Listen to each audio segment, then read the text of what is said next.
everyone, this is Jedid, the Community Dietitian from the Davenport Perth Neighborhood and Community Health Center. I hope you are all doing well. In this video I will be making Indian samosas, and in the next recipe I will show you how to make mango chutney, which goes very well together. So samosas are a South Asian dish. They are a pastry. It can either be fried or baked. Usually the samosas have a filling that contains potato, onion, and green peas, which is this recipe.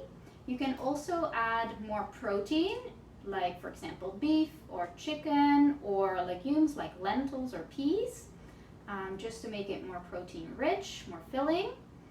And the dish can be eaten as an entree or as a side dish, or if you want it as a snack, it is perfect also to use up some leftovers. So I hope that you will enjoy this. For the ingredients, we will need the following.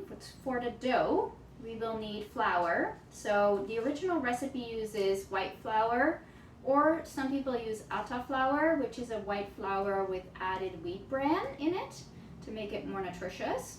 You can also use whole wheat flour, which uses more of the whole grain intact kernels that have been ground up.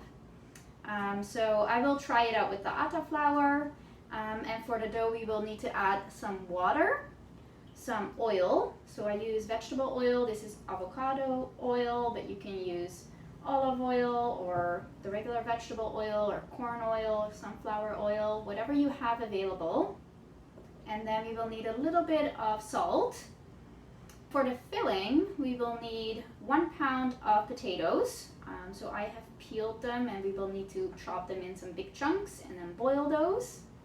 We will add 1 diced onion, 1 cup of peas, and then to give it flavor, we will add 1 clove of garlic minced, and then from ginger root, we will use about 1.5 teaspoons of minced ginger. Then we will add half a teaspoon of turmeric powder. You can add, if you want, some chili powder to it. And then for the flavoring, we'll also add garam masala, which is a blend of different spices. So half a teaspoon of that. We will need some olive oil to saute the onion with the spices, and also to brush the samosas before we put them in the oven. Then to give it more flavor, we will add 1 tablespoon of lemon juice, as well as a couple of tablespoons chopped fresh coriander. So before we start with step number 1, we're going to boil the potatoes. So over here, I said I have already peeled the potatoes. I've peeled them half so that there's a little bit of skin left on them. Next, I'm going to chop them into big chunks, so about 1/4 of a small potato, that size. And then we're going to add those to the boiling water, and we're going to boil them for about 15 to 20 minutes until they are soft, because they will need to be mashed, so that way they become a filling. So I'm just going to put them in the water, and if you want some salt in it, you can add salt. So they should be covered with about 1 inch of water so that they don't cook dry. There we go. So we will just keep that boiling, and in the meantime we're going to make our dough. For that we need a bowl, and we need a measurement cup, 1 cup, so that's 8 ounces, as well as 3/4 cup or 6 ounces. So first I'll measure our flour.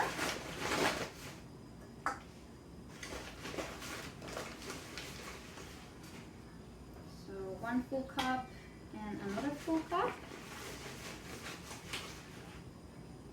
Always measure it so that it is exactly covering till the rim. Then we're going to add our salt first, So it says about 1/4 teaspoon. I just kind of guessed this.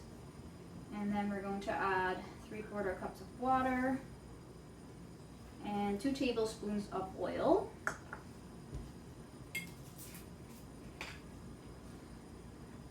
I don't add more water yet because I want to make sure that it becomes of the right consistency. So as we start mixing it, we will see if we need more water at all.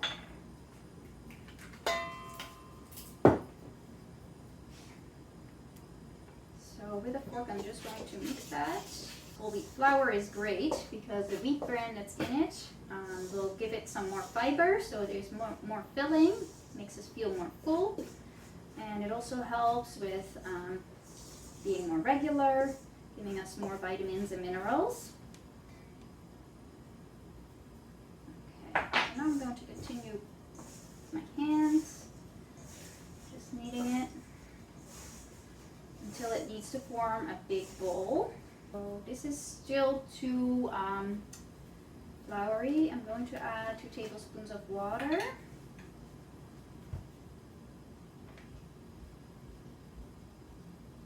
I'll show you what it looks like. There we go.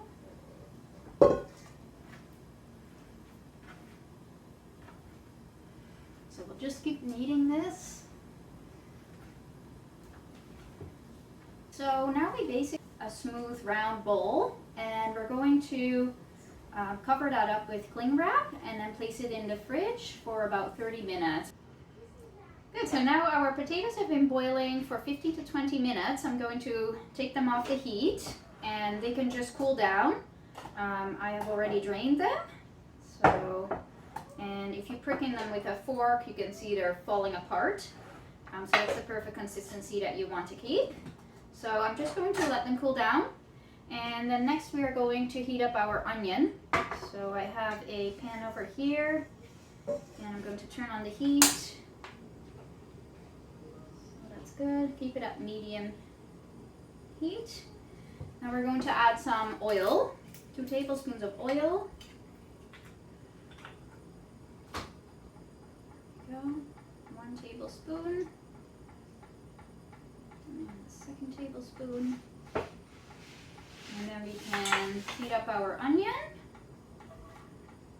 So we need a spatula to stir this mixture.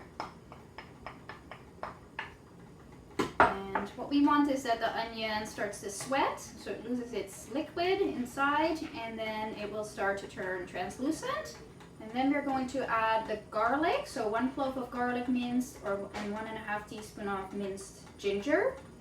We're going to add half a teaspoon of the garam masala, half a teaspoon of turmeric, and if you want to give it more heat, you can add the chili powder.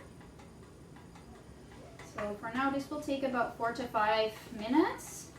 Good, so now that you can see the onion is starting to get a little bit of browning, we're going to add the spices. So we have garlic, 1 teaspoon of garlic. We have 1.5 teaspoon of ginger. Then we have the garam masala mix, half a teaspoon, and half a teaspoon of turmeric. So the turmeric has an active ingredient called curcumin in it, which is a great anti-inflammatory agent, and it's got lots of antioxidants in it as well.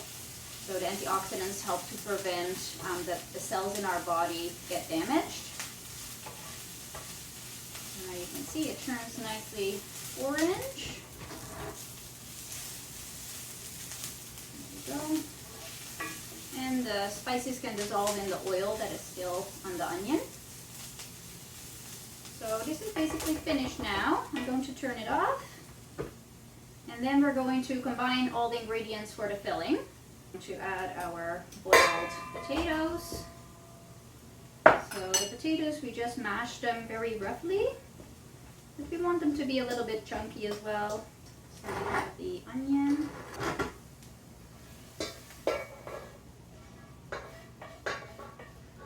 Then we have the green peas.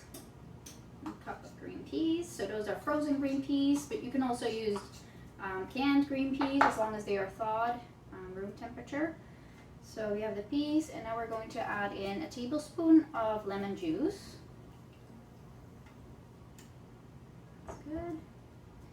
So we just need 2 tablespoons of coriander. If you don't like the flavor of coriander, then you can leave that out. I'm just chopping that finely.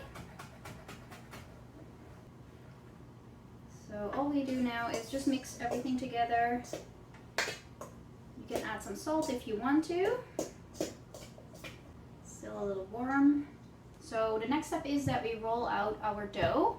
So those are going to be like little round circles, and we're going to cut them in half, and then each half will become its own samosa. I'm just going to make it a little bit loose.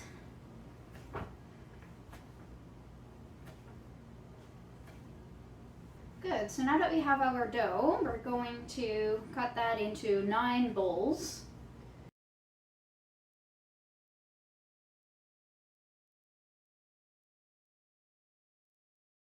We're going to roll each one of them into a bowl, and then we're going to put some flour onto our work surface. And each bowl, you're going to roll it into a 5-inch circle.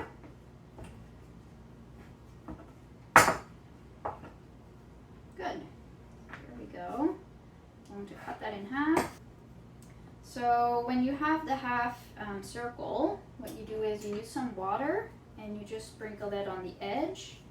Then you can fold it over and pinch it on the straight side all the way down, and then you can open it up and it will be a cone.